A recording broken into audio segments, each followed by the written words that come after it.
और उनके नाम को हमने कभी सोशल मीडिया पे इसलिए इस्तेमाल नहीं किया, उनके नाम के बिना जब हॉल का ये हाल है, उनका नाम ले लेंगे तो बेहाल ही हो जाएगा।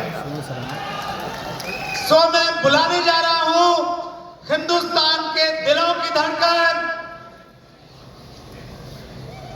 Proud of nation, mister Sonu Sharma. एक ऐसी पर्सनैलिटी जो करोड़ों लोगों को मोटिवेट करते हैं, जिनकी वाक पटुता का पूरा हिंदुस्तान का अपने व्यस्तम समय में से समय निकाल के हमारे बीच में है। कितना प्यार करते हैं आप सोनू सर से, कितना सम्मान करते हैं, पटना में कैसे स्वागत करें।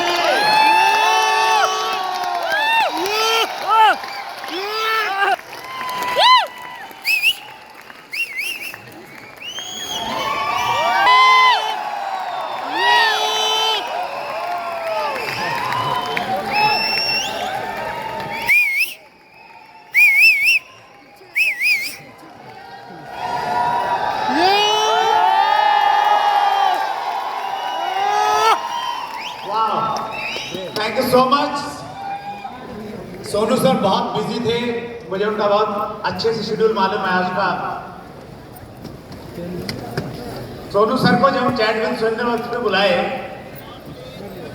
तो कोई 50 से 85 बार फॉलो किए होंगे, लेकिन आखिरकार आप सबके प्यार की वजह से सोनू सर हमारे बीच में आए, चैटविन सुरेंद्र वक्त में आए, और फिर एक बार आए तो फिर ऐसा लगाव हम सब लोगों के साथ में बना, फिर बहुत बार आए। और हम लोग उम्मीद करते हैं उसी परंपरा को फ्रेंड्स मीट में भी सोनू सर निभाने वाले हैं।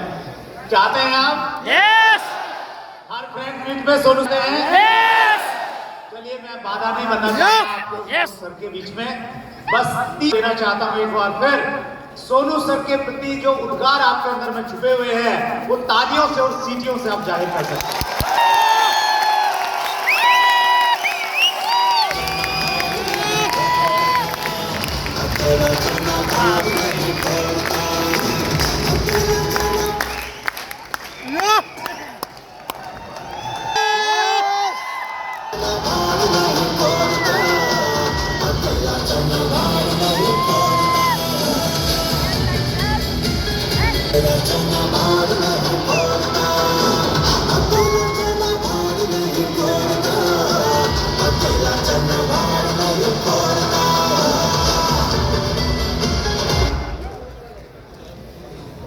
Good morning everybody. Good morning. Live देख लिया। मेरा आवाज पहुंच रहा है पीछे तक? यस। बहुत बढ़िया। आप में से कितने लोग ऐसे हैं जो मुझे पहली बार देख रहे हैं? यस। जिंदा पहली बार देख रहे हैं? देखे हुए थे।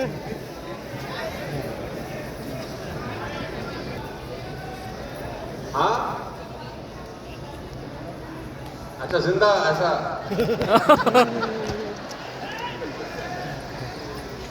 सबसे पहले तो आप लोगों का बहुत बहुत स्वागत, जहां से भी आप आए हैं देश के अलग अलग कोनों से।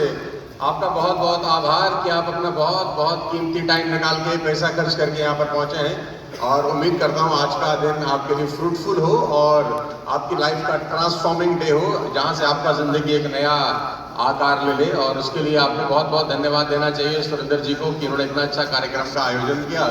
बापू सभागार जैसी जगह को भरना कोई आसान काम नहीं होता, लेकिन ये चाहिए और कुछ चाहिए, एक ही बार ले ले, जो लेना देना जाएगा। मैं याद करके आया हूँ, भूल जाऊंगा, फटाफट लगा देना।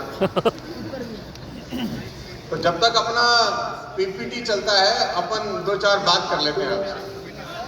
यस। चलेगा ना? तो सुरेंद्र जी, पहले तो बहुत बहुत शुक्रिया, बहुत बहुत धन्यवाद, आपने हमको आमंत्रित किया।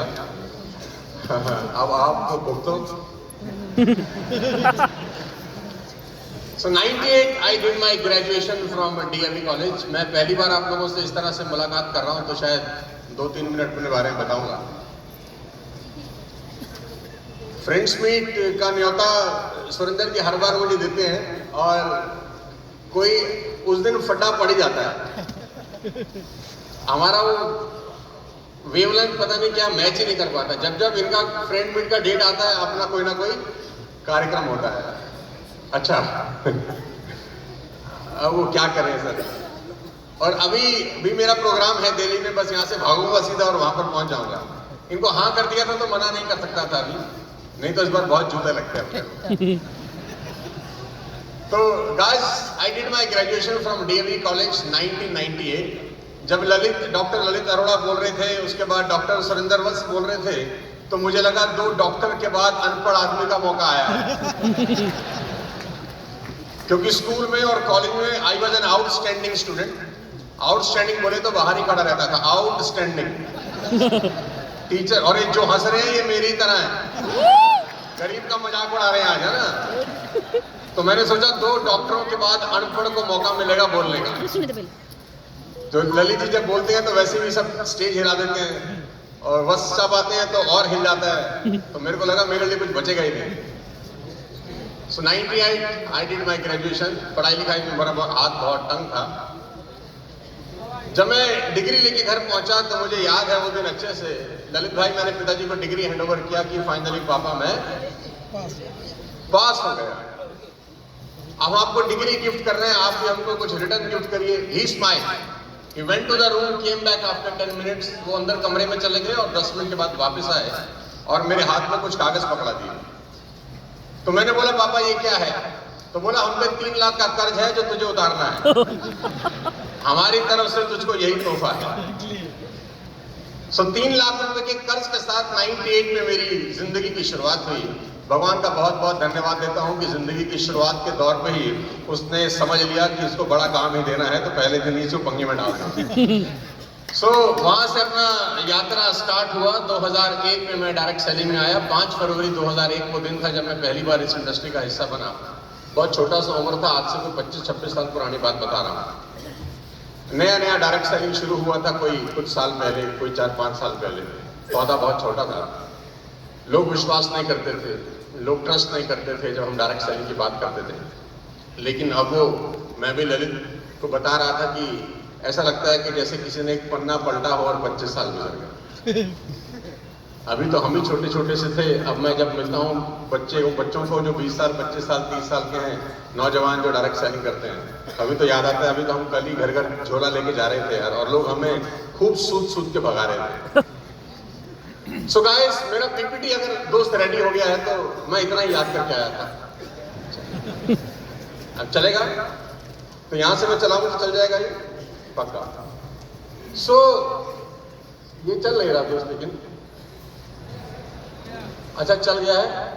तो ये एक छोटा सा इंट्रोडक्शन है। वैसे तो इंट्रोडक्शन तो आपके पास है ही, लेकिन cut the long story short में जल्दी में बता देता हूँ कि डायरेक्ट सेलिंग मेरे को कहाँ लेकर आ गई। मैंने कभी जिंदगी में सोचा नहीं था कि डायरेक्ट सेलिंग से कोई आदमी इस लेवल तक भी पहुंच सकता है। क्योंकि शुरुआत में तो डायरेक्ट सेलिंग का मतलब यही था कि हम तुम्हें जोड़ रहे हैं, तुम किसी और को जोड़ रहे हो, फिर एक नेटवर्क बन रहा है, फिर वो आपके लिए काम कर रहा है, फिर आपको टाइम फ्रीडम मिल रही है। यही सोच के हम लोग डायरेक्ट सेलिंग में आए थे। और डायरेक्ट सेलिंग की तो हालत ऐसी है कि वत्स साहब को तो मुझसे बेहतर पता है कि अगर आप फ्लाइट में ट्रेवल कर रहे हैं और आपने पड़ोस वाले को बोल दिया कि मैं नेटवर्क मार्केटिंग करता हूं, तो पूरी फ्लाइट में आपसे बात नहीं करेगा। इवन बात तो खैर क्या नहीं करेगा, वो पूरी फ्लाइट में खिड़की की तरफ मुंह करके बैठा रहेगा कि कहीं देख भी ना ले। तो डायरेक्ट सेलिंग की कहानी तो ऐसी है। लोग फोन उठाना बंद कर देते हैं, नंबर आपके ब्लॉक हो जाते हैं। सो मैंने कभी जिंदगी में सोचा नहीं था कि डायरेक्ट सेलिंग करते करते, जो कि इतना बदनाम प्रोफेशन हो चुका था देश के अंदर, और आज भी कोई छवि बहुत अच्छी नहीं है, कि स्थितियां यहां तक पहुंचेंगी कि आज भारत के अंदर, आपको जो मैं स्लाइड दिखाने जा रहा हूं, आपको अच्छा लगेगा जान के कि मैं 200 कंपनियों को ट्रेन करता हूं पूरे हिंदुस्तान की, जो टॉप मोस्ट ऑर्गेनाइजेशन है उनका मैं ट्रेनर हूं। उनके बिजनेस को अपलिफ्ट करने के लिए मैं उनको ट्रेनिंग देता हूं। पूरे दिन का वर्कशॉप होता है। कुछ कंपनीज 5-5 साल के मेरे साथ एग्रीमेंट में हैं, कुछ कंपनियां 3-3 साल के एग्रीमेंट में हैं, कुछ कंपनियां 2-2 साल के एग्रीमेंट के लिए हैं। बहुत कम ऐसा होता है जब किसी कंपनी का एक इवेंट करता हूं, बहुत कम ऐसा होता है जब किसी कंपनी के 2 या 3 इवेंट करता हूं तो बहुत लंबा डील क्लोज करते हैं। तो मैंने कभी जिंदगी में सोचा नहीं था कि डायरेक्ट सेलिंग करते करते करते करते कहानी वहां तक पहुंच जाएगी। लेडीज एंड जेंटलमैन, ये डायरेक्ट सेलिंग की ही ताकत है, ये डायरेक्ट सेलिंग का ही आत्मबल है कि कोई इंसान एक साधारण परिवार से निकल के डायरेक्ट सेलिंग के रास्ते से होता हुआ उन कंपनियों में चले जाए जो 20,000, 30,000, 50,000 करोड़ का बिजनेस कर रही है। मैं अभी 1 महीना पहले ही यहाँ था, इसी प्रोग्राम, यहाँ SBI का इवेंट था, SBI लाइफ इंश्योरेंस का, तो करीब करीब ऐसे 5,500-6 हजार लोग थे। फुल डे मैं उनको सिखा रहा था कि इंश्योरेंस कैसे बेचना चाहिए। तो cut the long story short, ये इंडस्ट्री इतनी ताकतवर है कि आप अपनी कल्पना से भी आगे जा सकते हैं। आज से कोई 20 साल पहले अगर मुझसे कहता कि सोनू सर आप यहां तक पहुंच जाएंगे, तो मैं उसकी बात पर विश्वास करता ही नहीं यार। मैं बोलता झूठ बोल रहे हो, ऐसा कहां होता है, 10-20 लाख रुपए आ जाए वही बहुत है। लेकिन शुरुआत से लेकर अब तक इस पड़ाव में बहुत कुछ देखा, पूरे हिंदुस्तान ट्रेवल किया, पूरी दुनिया में ट्रेवल कर रहा हूं। और जेन्युइन कहानी तो यह कि 365 के 365 दिन करीब करीब ब्लॉक ही है। मतलब अपने ही लिए टाइम देखने के लिए अपना कैलेंडर खोलना पड़ता है कि भाई जा सकते हैं कि नहीं जा सकते। और ये ताकत सिर्फ और सिर्फ डायरेक्ट सेलिंग की वजह से है। तो आप सही हाथों में हैं, सही इंडस्ट्री में हैं। If I can do, anybody can do. कोई भी कर सकता है, कहीं से भी उठ के आ सकता है और किसी भी लेवल पे पहुंच सकता है। तो कल को कोई डायरेक्ट सेलिंग का मजाक बनाए आपके सामने, डायरेक्ट सेलिंग को गलत बोले आपके सामने, तो बिल्कुल आंखों में आंखें डाल के बात करना कि हम हिंदुस्तान की नहीं, दुनिया की सबसे पाक साफ इंडस्ट्री का हिस्सा है जो लोगों को ऊपर उठाने का काम करती है। और छाती चौड़ी करके बोलना मेरे दोस्त। मैं और तो बहुत सारी चीजें आपको बता सकता हूं डायरेक्ट सेलिंग में कामयाब होने के लिए, लेकिन जितना मेरे को टाइम इन्होंने दिया है, मुझे लग रहा है सबसे ज्यादा जूस इन्होंने मेरा ही निकालना है। डायरेक्ट सेलिंग में कामयाबी होने के बहुत सारे रास्ते हैं, लेकिन मैं कुछ चीजें अपने पिछले 25 साल के एक्सपीरियंस से आपके साथ शेयर करना चाहता हूं। सुनना चाहते हैं तो बोलिए हाँ। अच्छा, ऊपर लग रहा है कि कोई बैठा ही नहीं। अच्छा, अभी नीचे वाले आवाज ना करें, मैं चाहता हूं खाली ऊपर वालों की आवाज सुने, देखें कि ऊपर वाले ज्यादा ऊपर तो नहीं निकल गए। मैं 3 तक काउंट करूंगा और जितना अंदर तक का दम है लगाना है तुमको, ठीक है? 1। अरे भाई अभी तो 1 बोला है। अबे पूरा तो होने तो, गिनती तो पूरी होने। अच्छा, डायरेक्ट सेलिंग का जोश इतना होता ना कि उड़ उड़ के बाहर